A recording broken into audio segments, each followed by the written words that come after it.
अभिवादन स्वीकार कीजिए ब्रजेश मिश्रा का और आप देखना शुरू कर चुके हैं द डिबेट।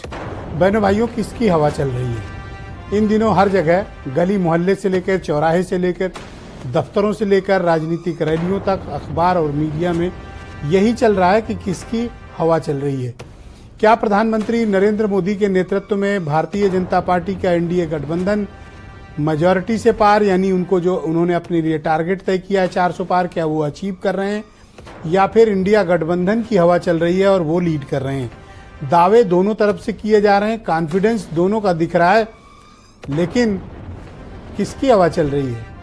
दरअसल जनता की हवा चल रही है। अब ये देखना है कि जनता किसके साथ है।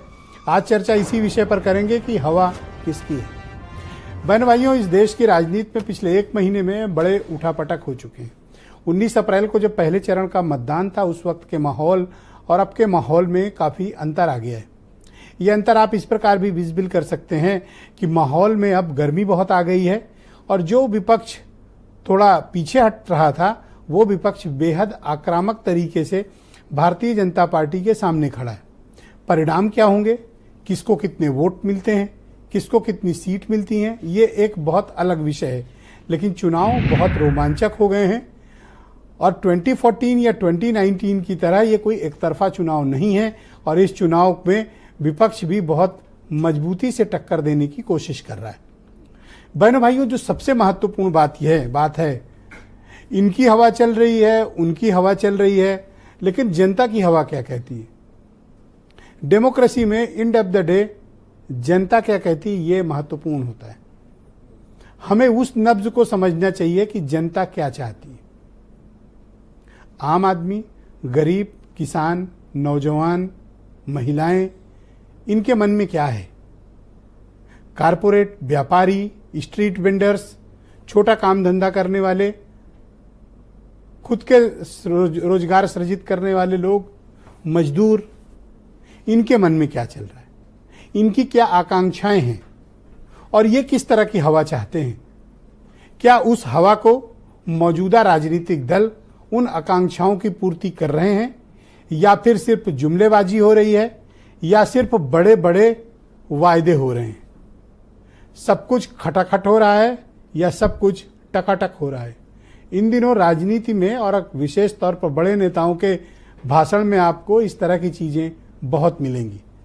लेकिन जनता क्या चाहती है? उसके मन में क्या चल रहा है? वो क्या बदलाव चाहती है, या फिर जनता चाहती है कि मोदी की अगुवाई में इस देश की कमान वो वापस उसे सौंपे? बहनों भाइयों, उत्तर प्रदेश एक बहुत ही राजनीतिक प्रदेश है। यहां हर गली में दो नेता मिल जाएंगे। शायद पूरे देश में सर्वाधिक नेताओं और सर्वाधिक पॉलिटिकल लोगों का कोई राज्य है, उत्तर प्रदेश है, और उसमें भी कोई कैपिटल है तो वह है पूर्वांचल। पूरब के किसी भी गांव में चले जाएं, आपको तरह तरह का ज्ञान, जानकारी और विश्लेषण देने वाले लोग मिल जाएंगे कि आप खुद कई बार बेहोश होते होते बचेंगे कि आखिर इनको इतनी जानकारी है। आप तो फिर भी अभी हाई स्कूल में पढ़ रहे हैं और वो पीएचडी किए हुए हैं। गांव गांव ये हालत है। तो आप यहाँ किसी को प्रचार से कन्विंस नहीं कर सकते हैं।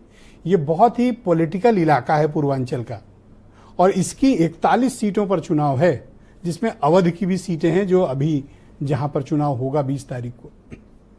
अवध की 11, 4 बुंदेलखंड की सीटें हैं, 10 अवध की और 4 बुंदेलखंड की, 14 सीटों पर चुनाव है।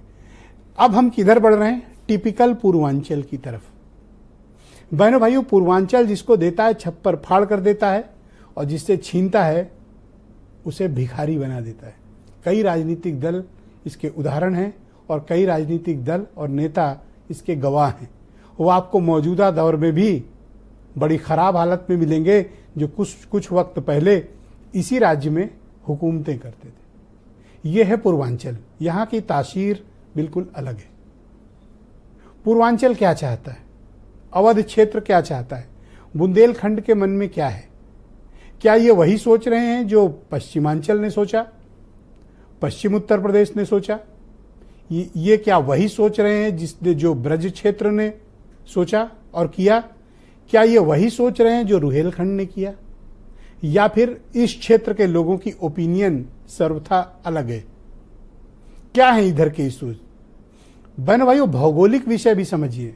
राजनीति और भूगोल का आपस में बड़ा जबरदस्त तालमेल है।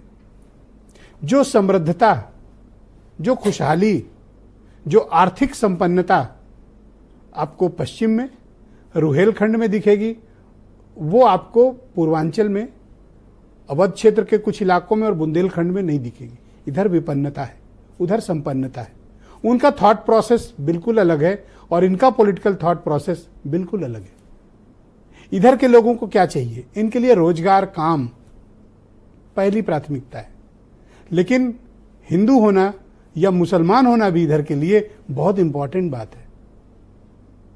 उधर ये मुद्दा चले न चले, इधर इस मुद्दे के चलने की गारंटी दोनों तरफ से है। पूर्वांचल क्या चाहता है?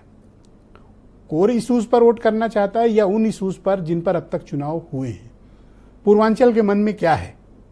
क्योंकि यही वो 41 सीटें हैं जो तय करेंगी इस पार या उस पार। प्रधानमंत्री नरेंद्र मोदी के नेतृत्व वाली बीजेपी को जबरदस्त सीटें और बहुमत, या फिर इंडिया गठबंधन को लाभ। क्लेम दोनों तरफ से हो रहे हैं। वो कह रहे हैं 80 में 80 जीतेंगे और वो कह रहे हैं कि एक छोड़ के सब जीत लेंगे। एक कौन सी? अखिलेश यादव कहते हैं क्योटो। कौन सी? बनारस वाली सीट। वो तंज कसते हैं। लेकिन एक्चुअली में क्या होने वाला है?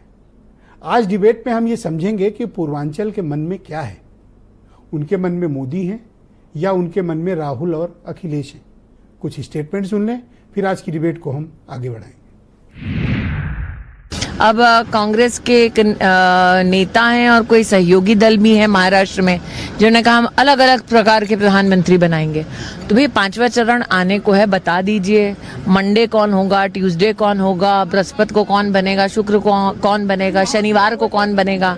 महीने के हिसाब से बनाना चाहते हैं तो वो बता दे, जनवरी में कौन बनेगा, फरवरी में कौन बनेगा। साल के हिसाब से बनाना चाहते हैं तो बता दे 24 में कौन, 25 में कौन। बोले तो 400 पार नारा इसीलिए दे रहे हैं कि 543 में 400 के बाद वो सीटें देख रहे हैं, तो वो केवल 143 बन रही हैं। तो वो स्वयं स्वीकार कर रहे हैं कि 143 से ज्यादा वो सीटें जीतने वाले नहीं हैं, क्योंकि 400 पार सीटें 143 ही बनती हैं। अभी जो चरण बीता है इसमें 96 सीट में 43 सीट समोता बीजेपी की थी और इस बार 17 सीट हमारे जोड़ने घटाने में बीजेपी की टोटल शायद मुश्किल से आ रही है। तो इंडिया गठबंधन तो आ चुका है, बीजेपी अब कहीं लड़ाई में नहीं है। तो बहनों भाइयों, आज की परिचर्चा को आगे बढ़ाएंगे। मनीष शुक्ला उत्तर प्रदेश में भारतीय जनता पार्टी के प्रवक्ता हैं। अरुण राजभर बीएसपी से हैं। सुधा मिश्रा उत्तर प्रदेश में कांग्रेस कमेटी की प्रवक्ता हैं। अब्बास हैदर समाजवादी पार्टी के प्रवक्ता, नावेश शिकोह जाने माने पत्रकार और वीरेंद्र सिंह जी हमारे स्टेट हेड। आप सभी का शुक्रिया और धन्यवाद मेरे साथ इस परिचर्चा का हिस्सा